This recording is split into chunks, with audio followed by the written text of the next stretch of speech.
اهلا بيكم في قناتي دودي موريس، والنهارده مع بدله المدرسه بشكل مختلف تماما. هنبتدي نعملها خطوه خطوه مع بعض. بدله من القماش اللون الرمادي، المره دي مش اللون الازرق، هنغير اللون شويه علشان خاطر مستويات التعليم عندنا متفاوته. وكل المدارس الفنيه بلون، المدارس الثانوي بلون، فاحنا النهارده هنعمل حاجه باللون الرمادي للمدارس الفنيه. الموديل بتاعنا النهارده هياخد معانا حوالي 3 متر. اول حاجه هنعملها معانا هنا البنطلون. كده طبقنا البنطلون القماش عندنا على 4. طبعا في جزء انا بسيبه ازيد اللي هو يبقى للخلفي، وجزء الاقل اللي هو للامامي. اول حاجه عندي هنا البنطلون الطول بتاعه 105 كده.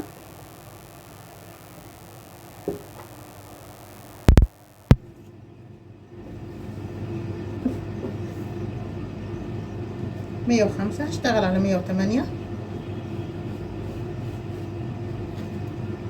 كده.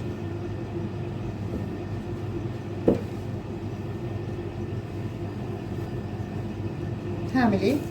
انا عندي اعرض حته في الجسم الهانش عندي 25 سنتي، المتر الربع بتاعه 25 سنتي. هشتغل على كده 25 سنتي، يبقى ده المستطيل اللي انا هشتغل عليه الطول بتاع البنطلون كده. ده الاساسي بتاع البنطلون عندي ربع دوران الهانش كده.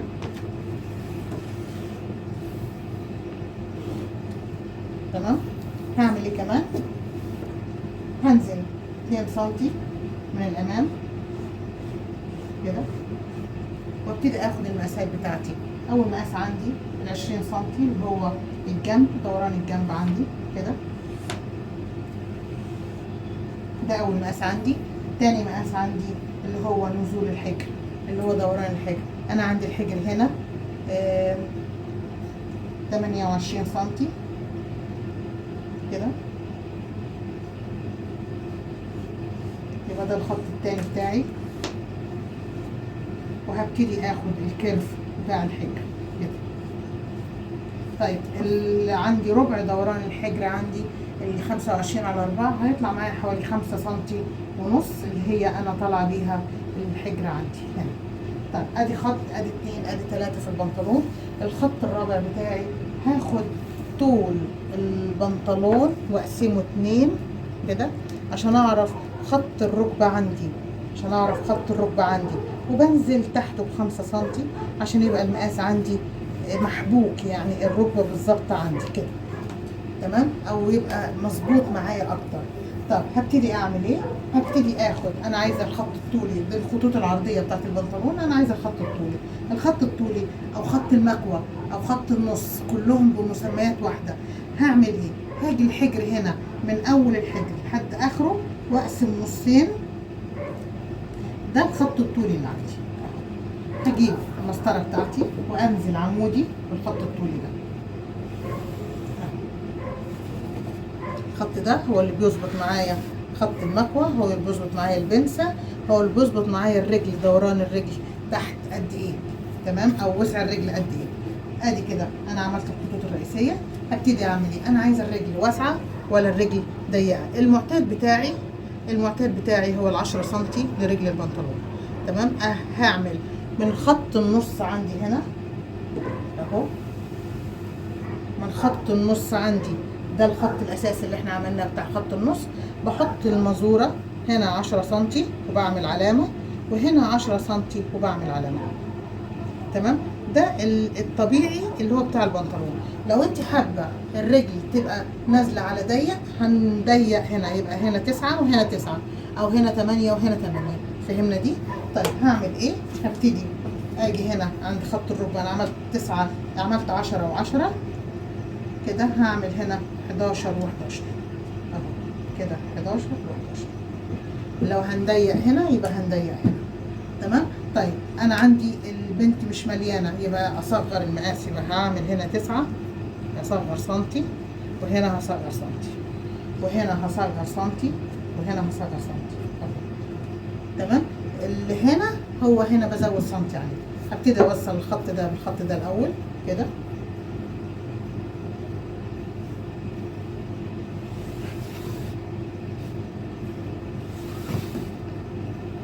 هاجي هنا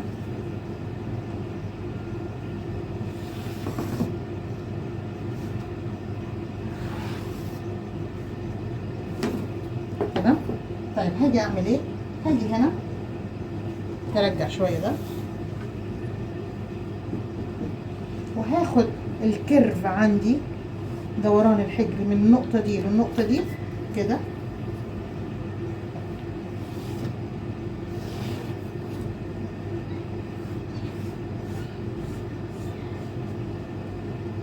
طيب في ايه كمان؟ هاجي هنا هدخل 2 سنتي وهطلع بدوران الجنب. الخط ده بيوصل معايا لحد بداية الخط بتاع الجنب، يعني 2 سنتي، ال 2 سنتي اللي انا طالعاهم من هنا وتوصل معايا لحد خط الجنب، وببتدي اوصل الخطوط بتاعتي كلها ببعض، النقط بتاعتي كلها ببعض. تمام؟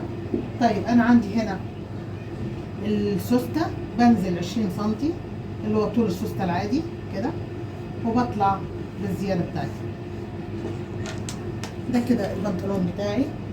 انا عايزه اعمل جيب، يبقى الجيب هبتدي اقص هنا. لما اعمل كده اقص ده كده وابتدي اعمل جيب بنطلون للبنطلون بتاعي. هبتدي افرغ الامامي مع بعض، ونبتدي بعد كده نعمل الخلفي ونقص الجيب. يلا بينا.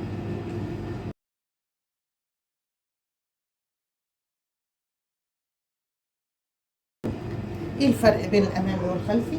انا ال 2 سنتي اللي انا عندي هنا انا اخدتها نقصت عندي من الامامي اهو 2 سنتي، فبقى الامامي اقل ب 2 سنتي، الخلفي دايما بيبقى اعلى. تمام؟ انا هزود ال 2 سنتي هنا كمان سنتي او 2 سنتي حسب ما انت حابه، يعني هو المعتاد بيبقى 2 سنتي عشان يبقى الخلفي اكبر ويريح معاكي مع الحاجه بتاعت الوسع بتاع البنطلون. تمام؟ هاجي هعمل ايه؟ على نفس الخطوط بتاعتي كده هشتغل عليها هي اهو. ده خط الجنب، ده خط الحجر، نفس الخطوط هي. هبتدي اعمل ايه؟ انا طلعت هنا 5 سنتي ونص، هنا هبتدي اطلع زيها هنا بالظبط 5 سنتي ونص. طيب ايه فرق تاني مدام وداد؟ هنعمل كده، ده الجزء بتاع السوسته انا مش محتاجه له. تمام؟ هطلع 2 سنتي هنا كده، وهنزل هنا سنتي من الخط دي، من الخط ده، من النقطه دي هنزل سنتي، وهاخد الكيرف بتاع الحجر على السنتي اللي تحت. دايما بيبقى الحجر الخلفي اكبر من الامامي. طيب هعمل ايه؟ هنا برضو 2 سنتي وهبتدي اوصلها بالنقطه دي. تمام؟ وهنا نفس ال 2 سنتي زيه بالظبط هطلع بيه.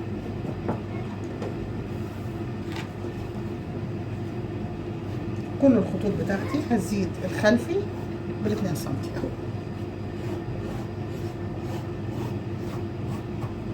ادي كده البنطلون اترسم عندي بمنتهى البساطه وكده.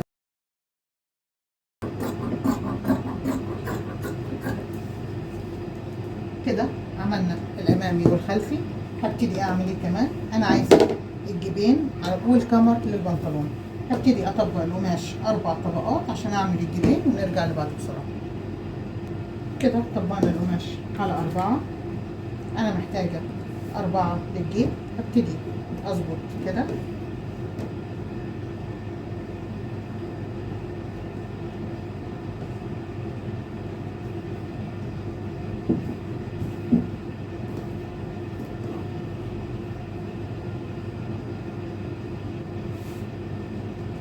خلي بالي انا محتاجه 2 مقصوصين بالورد زي الجيب بالظبط زي البنطلون، و2 كاملين عشان يبقوا هم كمالة البنطلون. نقرب شويه كده عشان تشوفي.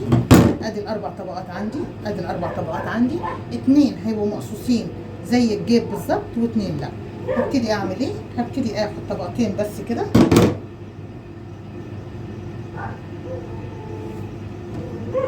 هبتدي اخد طبقتين بس وابتدي اقصهم مع الجيب اهو.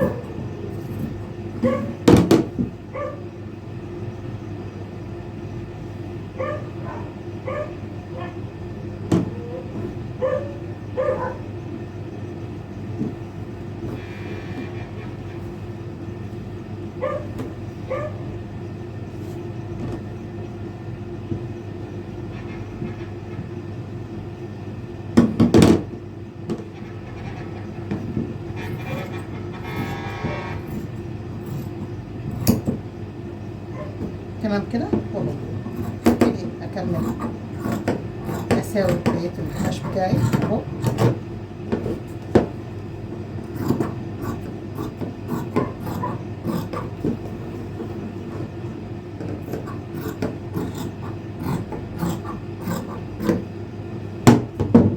انا كده عملت الاربع جيوب عندي.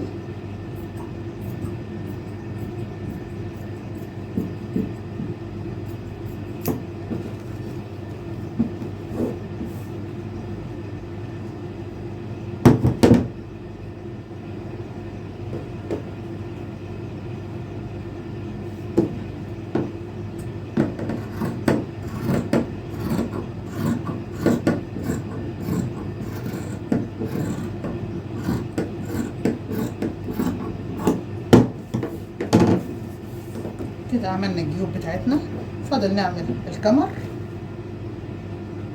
وهنطلعه من عرض القماش لما نقص الجاكيت. كده لمينا البنطلون، هنبتدي نطبق القماش عشان نعمل الجاكيت ونرجع لبعض بسرعه. كده طبقنا القماش على 4. الجزء المطبق هيبقى هو الظهر عندي. الجزء المفتوح اللي هو فيه البورسل ده انا هعمله مسطره واعمل فيها الزراير والعراوي للجزء اللي فوق. تمام، هعمل كده. انا عندي دوران الرقبه، خلي بالي ان الامامي هو اللي مفتوح. هشتغل 8 في 8 كده.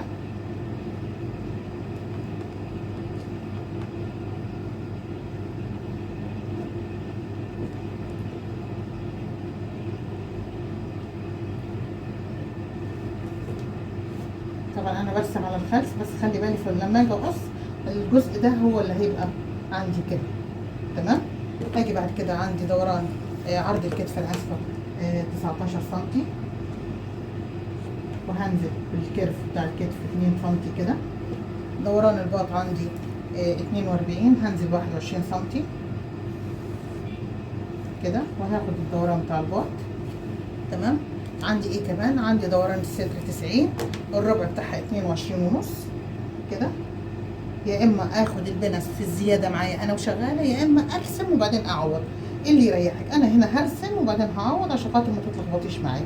ادي 22 ونص، ده المقاس الاساسي بتاعي. تمام. دوران البطن عندي 76، الربع بتاعها حوالي 19 سم كده. دي الخطوط الاساسيه بتاعتي. طول الصدر عندي 41 سم. هشتغل على 42 عشان خاطر الخياطة كده.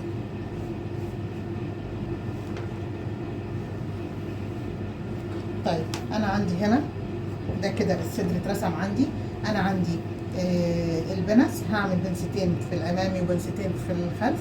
هزود 3 سم، هزود 3 سم بتاعت البنستين كده.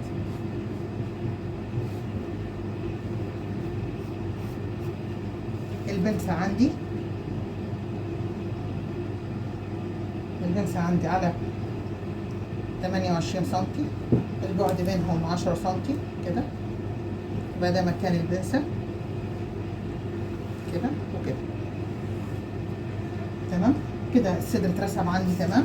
هبتدي اقص ده، اخلي بالي ان ده الخلف عشان ما انساش كده اهو.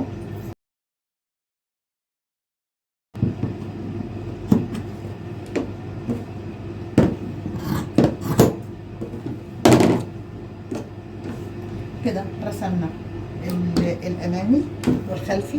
هبتدي اعمل ايه؟ هبتدي اخد، انا عندي جيبه كسرات معموله وسط للجاكيت. الجاكيت كله مفتوح من اوله لاخره، وهبتدي اطلع عرض القماشه مرتين.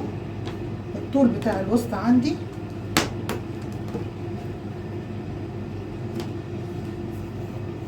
43 سم كده.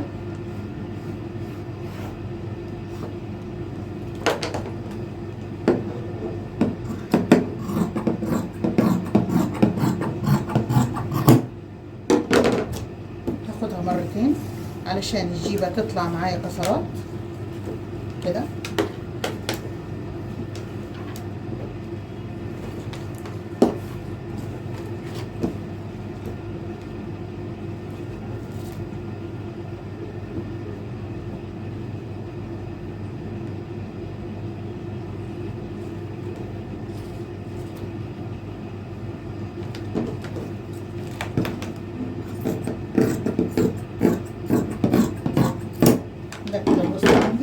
هيطلع هيركب مع الجزء اللي في الاولاني، يركبوا مع بعض الاثنين مع بعض، وهيبقى كله كسرات مع بعض او كولونات.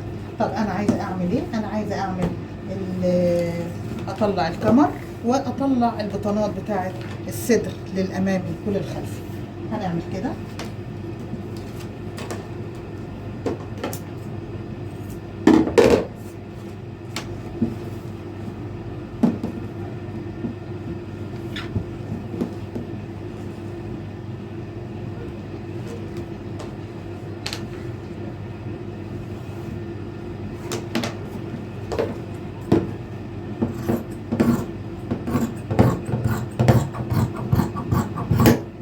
كده الكمر بتاعي طلعته. هبتدي اعمل، عايزه مرد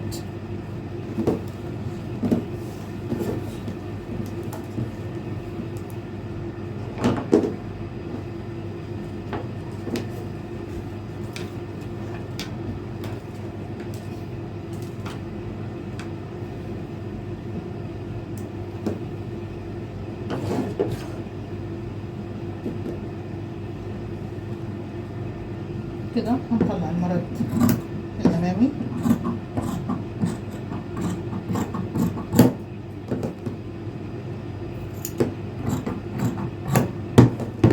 كده، الامامي عملناه.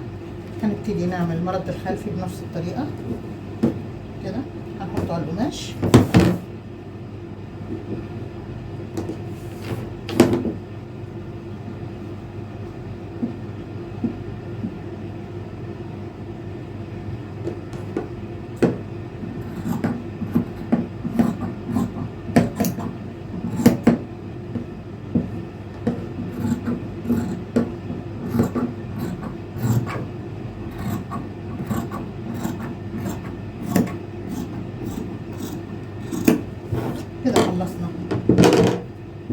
كده. خلصنا البدله بتاعتنا، كل الاجزاء بتاعتها، بالمردات، بالكمر، بالبنطلون، بكل حاجه. هنبتدي نقعد على المكنه ونلم كل اللي احنا عملناه ده، وهنشوف شكل البدله اللي احنا هنعملها شكل مميز وظريف. يلا بينا. كده حبايبي قعدنا على المكنه. هنبتدي اول حاجه نعملها البنطلون بتاعنا. احنا بنعمل بنطلون البدله. اول حاجه هعمل البنستين كده، بعد كده اعمل الجيوب والسوسته. البنطلون سهل جدا، مفيش اي حاجه صعبه كده اهو.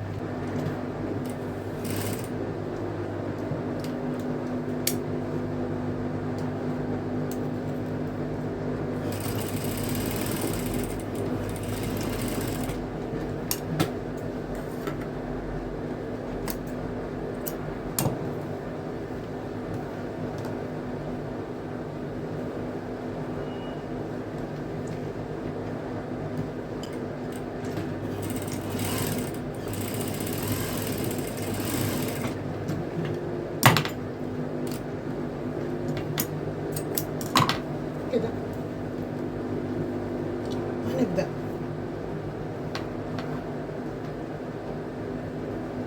نعمل الجيبين بتوعنا. احنا عندنا الورب ده او الزاوية دي، بنعمل ايه؟ احنا عندنا قصين الجيب اربع طبقات، عندنا منهم 2 فيهم ورب. ببتدي اخد اللي فيه الورب، هحط كده الورب على الورب كده، وابتدي اخد خياطة بقى كده.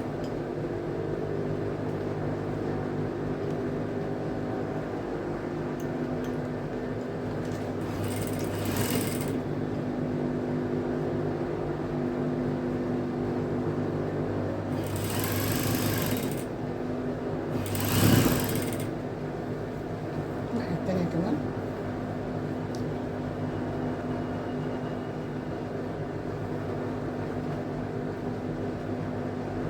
الورب على الورب كده، وهوريك هنعمل ايه.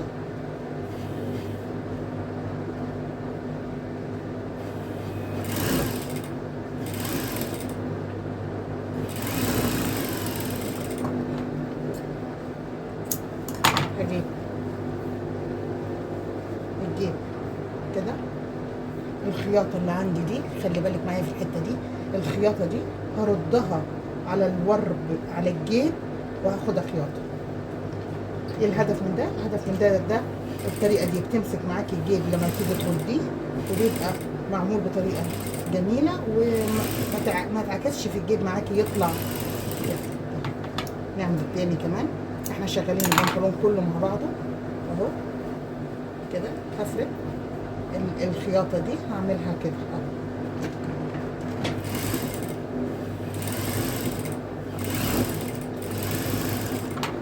نشوف عملنا ايه. ادي الخياطه اللي احنا عملناها. لما هاجي هرد الجيب، بصي الجيب اترد بمنتهى البساطه بدون اي حاجه اهو كده. تمام. هبتدي اعمل ايه كمان. خلي بالك معايا في الحته الصغنونه دي، تركايه صغننه كده اهو. ادي الجيب عندي اهو، ادي الجيب اهو. احنا عاملين اتنين فيهم ورد واتنين ما فيهمش. هعمل كده، خلي بالك معايا. بصي الجيب فيه الدوران ده، الجيب فيه الدوران ده، هجيبه مع الدوران ده اهو. الاتنين هيبقوا قد بعض بالظبط. وابتدي اقفل البنطلون بتاعي بمنتهى البساطه.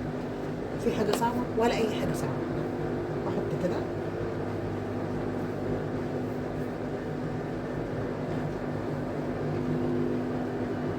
ابتدي اقفل. بصي اهو من اول هنا هبتدي اقفل البنطلون.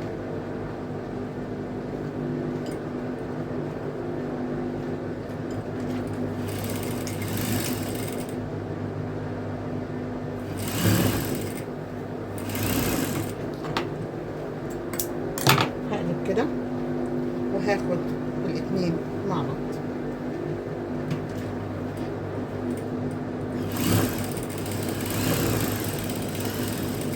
ادي الدوران وادي نهاية الجيب. بصي كده ادي الجيب اتعمل.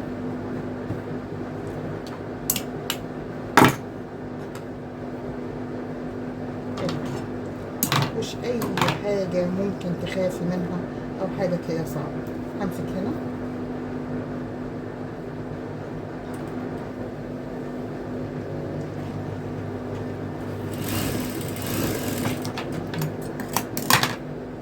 ادي الجيب اتعمل بمنتهى البساطة اهو.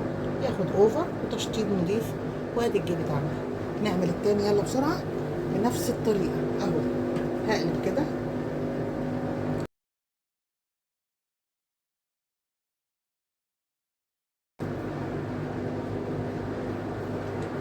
ادي الجيب التاني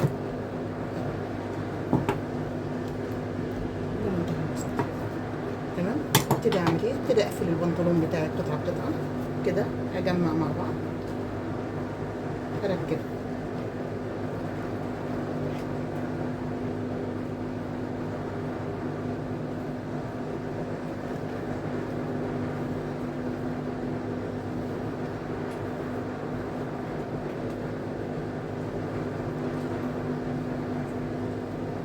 اركب السوست عندي.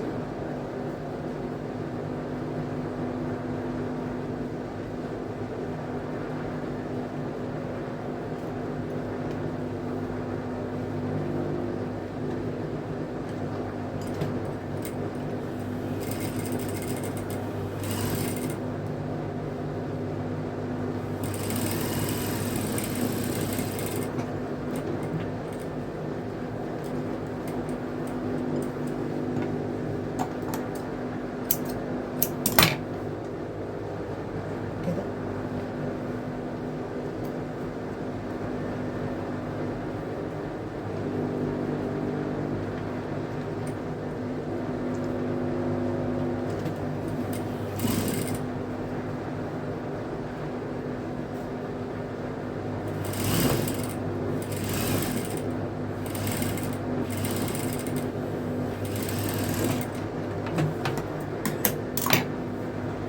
وهجيب الجزء التاني من المرد عندي.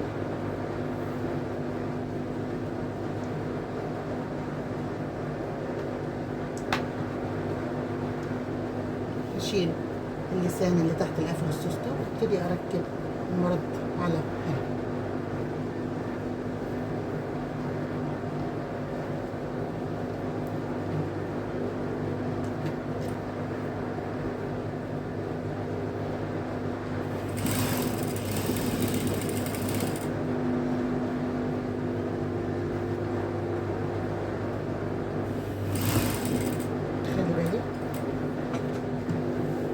الجزء بتاع الحديد بتاع السوستة ابقى بعيد منه كده. هعمل ايه كمان؟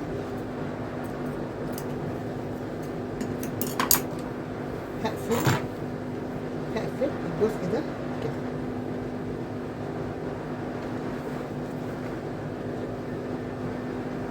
هكمل الجزء ده على ده، وهاخد جزء من السوستة معايا كده.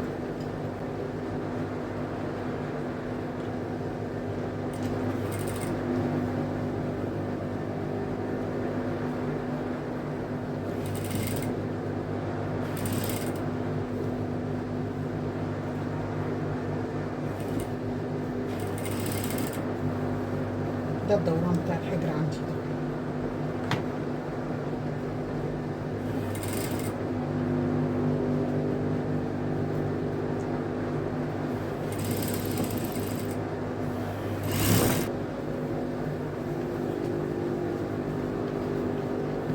كده عملنا السوستة وقفلنا الحجر.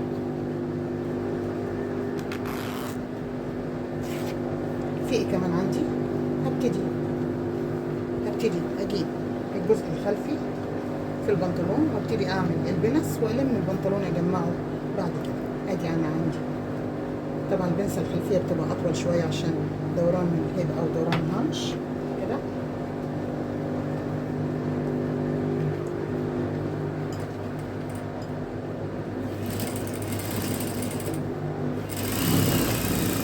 كده عملنا البنس، هنبتدي نقفل الحجر بتاع البنطلون.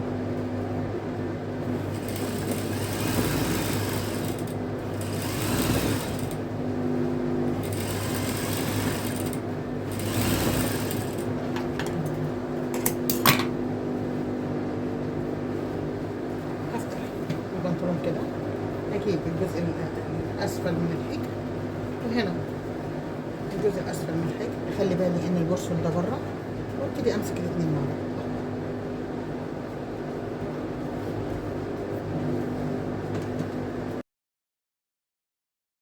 نفس الطريقه الناحيه الثانيه كده.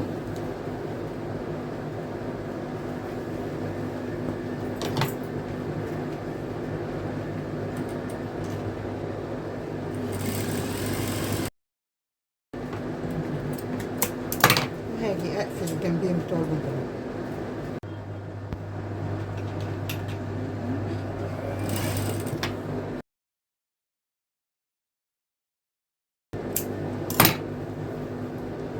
كده البنطلون خلص، ما فيهوش اي حاجه صعبه. نشوف عملنا ايه.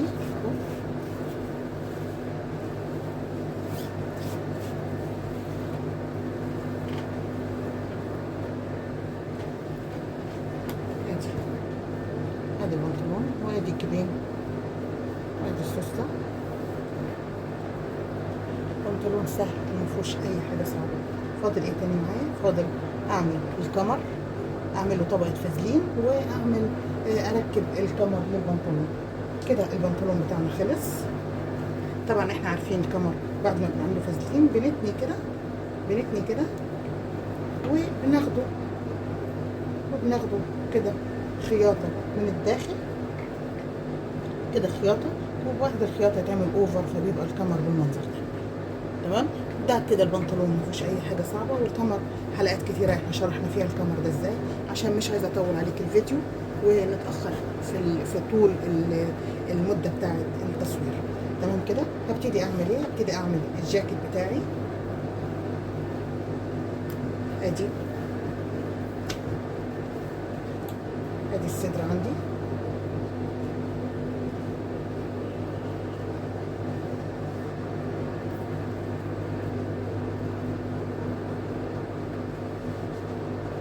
هعمل ايه؟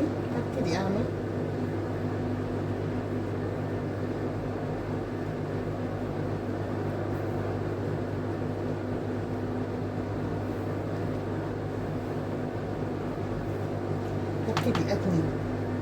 هبتدي اتني المسطره دي كده واخدها خياطه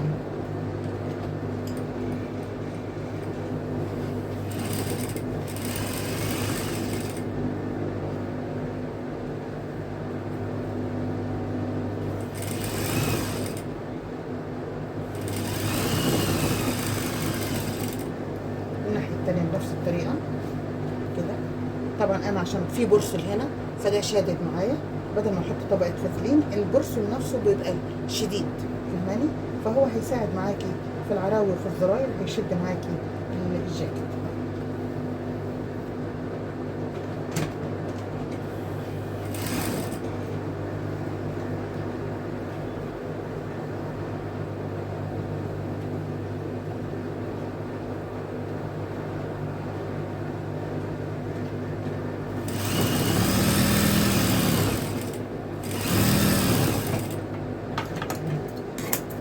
هعمل ايه؟ عايزه ارد الدوران بتاع الرقبه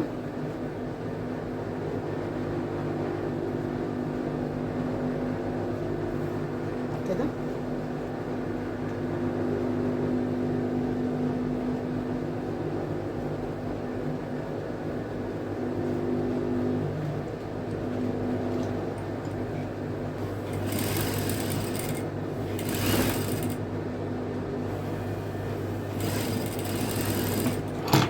ابتدي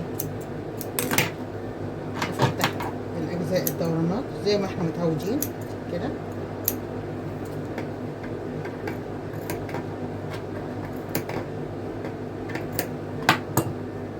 علشان انا عايزه ارد الجزء ده كده.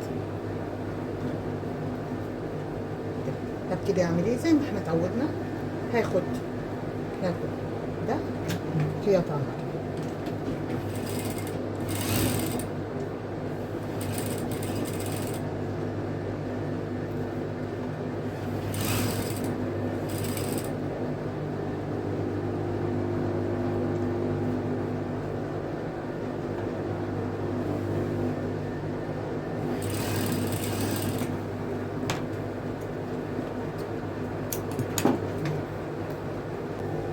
اجيب الناحيه التانيه بنفس الطريقه كده، افتح ده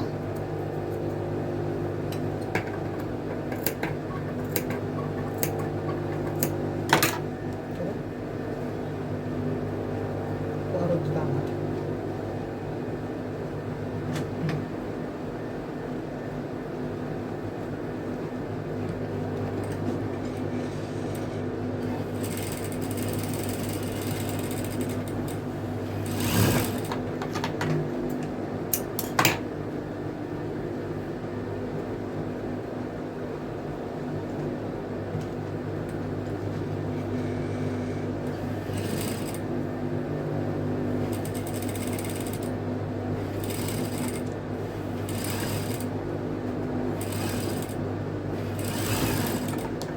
ادي الاثنين مع بعض كده،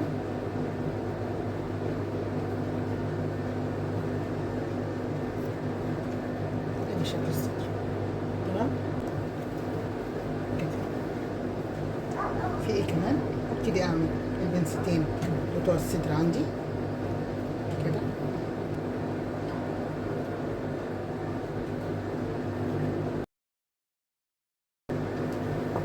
كده عملنا البنستين بتوع الامامي.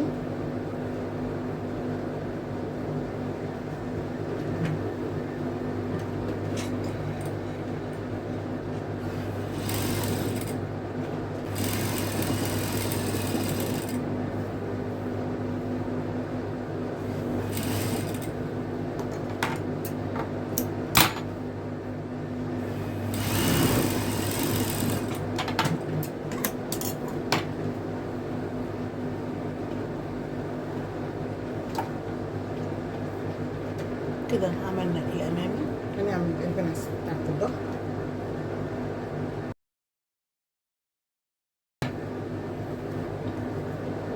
كده. البنستين الظهر اتعملوا، ابتدي اقفل الامامي والخلفي مع بعض عشان اكمل الوسط كله مع بعض كده.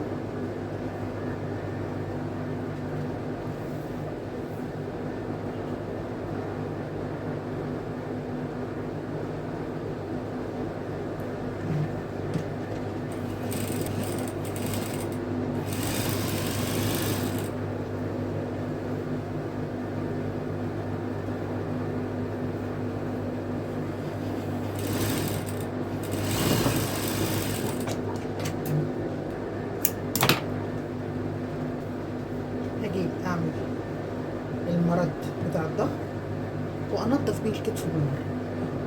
بحط كده دايما، بخلي الصدر من فوق وابتدي اخد كده. طبعا القماش عشان قماشات البدل دي بتبقى مش ما فيهاش بوليستر وما فيهاش حاجه بتتزحلق، بتبقى اسهل بكتير في خياطتها من القماش اللي فيه زحلقه ومطه وكده. هعمل كده والجزء الفدوران افتح كده وارد كده.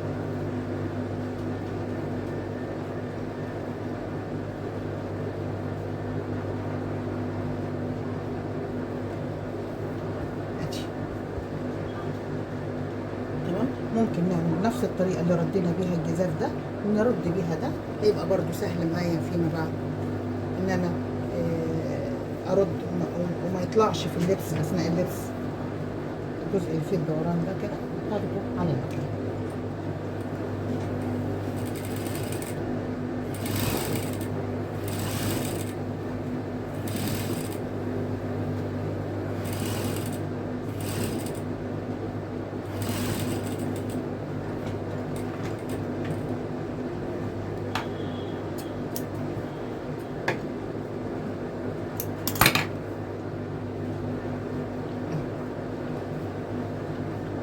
رد لوحده ازاي بدون سراجه بدون حاجه، ويريح كمان في اللبس معاكي.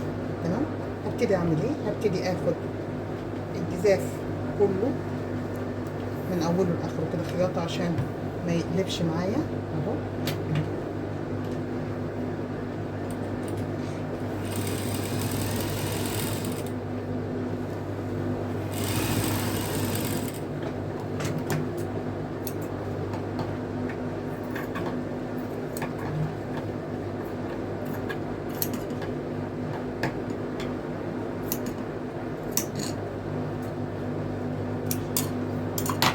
الناحيه التانيه كمان.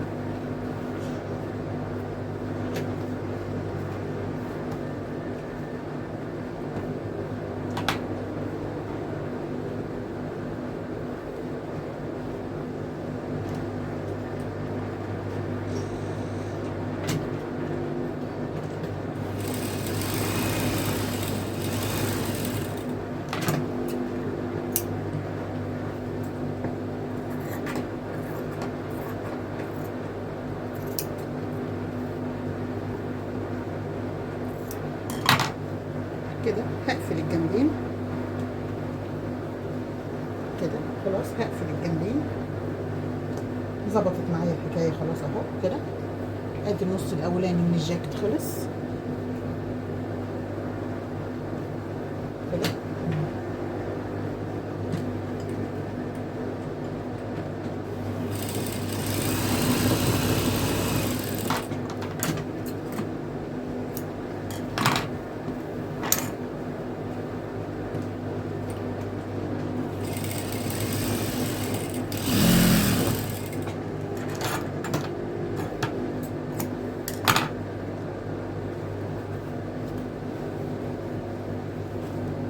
ادي النص اللي فوق من الجاكيت.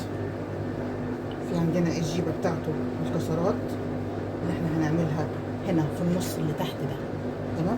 ادي الجزء اللي فوق اتعمل بمنتهى البساطه، ما فيهوش اي حاجه.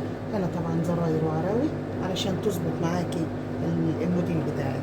هنبتدي نجيب الجزء الثاني بتاع الجاكيت ونرجع مع بعض نخيطه بسرعه. يلا بينا. كده جبنا النص الثاني من البدله من الجاكيت عندي. هبتدي افتح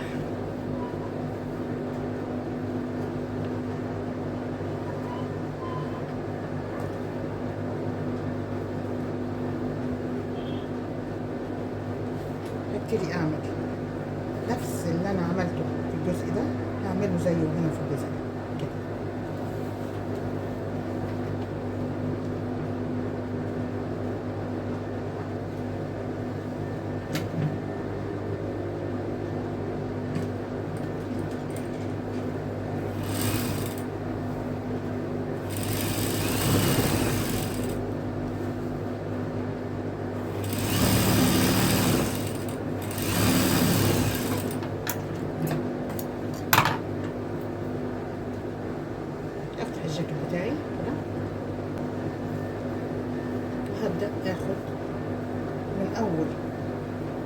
عملت الجزء ده اللي هو زي المسطره اللي انا عاملاها للزراير والعراوي، لو حبيتي تكملي زراير وعراوي للاخر ماشي، ولو ما حبيتيش برضو هي الفكره واحده.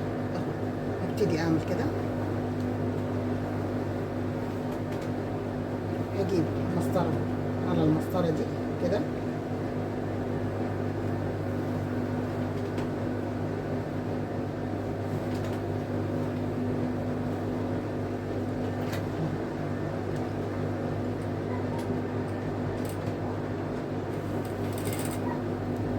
وابتدي اعمل كسرات بشكل منتظم، ابتدي اعمل كسرات بشكل منتظم.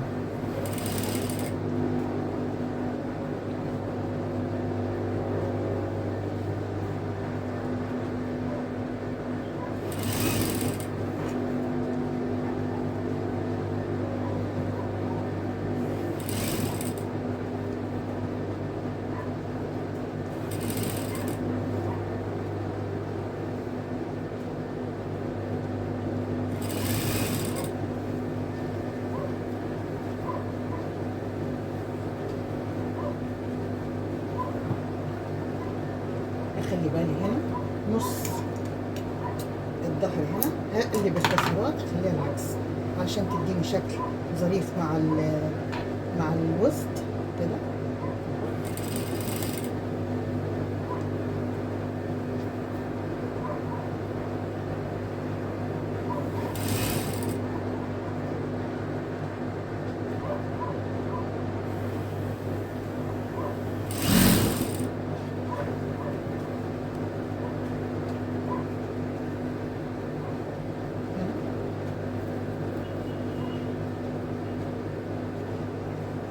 كده هاجي عند الكسرات التانية وهعملها العكس،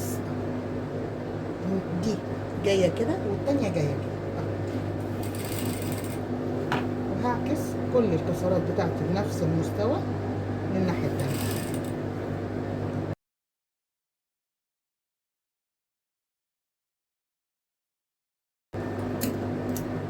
كده اقفل الجاكيت بتاعي. خلصنا الجاكيت بتاعنا اوفر وتانية، وهنا عراوي وزراير للستر. ادي الشكل بتاع الجاكيت وبلوست كسرات. دايما اخلي الكسرات من هنا فوق وشها من الناحيه التانية، يعني الاتنين يجوا وش بعض كده عشان خاطر يدوا شكل ظريف كده. ادي زراير وعراوي، سواء انت حابه الزراير تكون لحد بدايه الوسط هنا او حابه تكون للاخر، ده حسب رغبتك. كده عملنا البنطلون وعملنا الجاكيت بتاع البدله او المرياله الثانوي، في ناس بتسميها في بعض البلاد العربية بتسميها المريالة، في ناس بتسميها البدلة. ادي كده عملنا ادي البنطلون وادي الجاكيت، ودي بمنتهى البساطة البدلة بتاعتنا النهاردة. واتمنى تكون الفكرة بسيطة وسهلة على حضرتك وتتعمل بمنتهى البساطة. من فضلك لايك وشير على الفيديو، ومن فضلك اشتركي في القناة وفعلي الجرس على الكل عشان يوصل لك كل جديد. عندنا حاجات كتيرة جديدة وحصرية على القناة بإذن الله هتفيدك. شكرا لحضراتكم، نورتوني.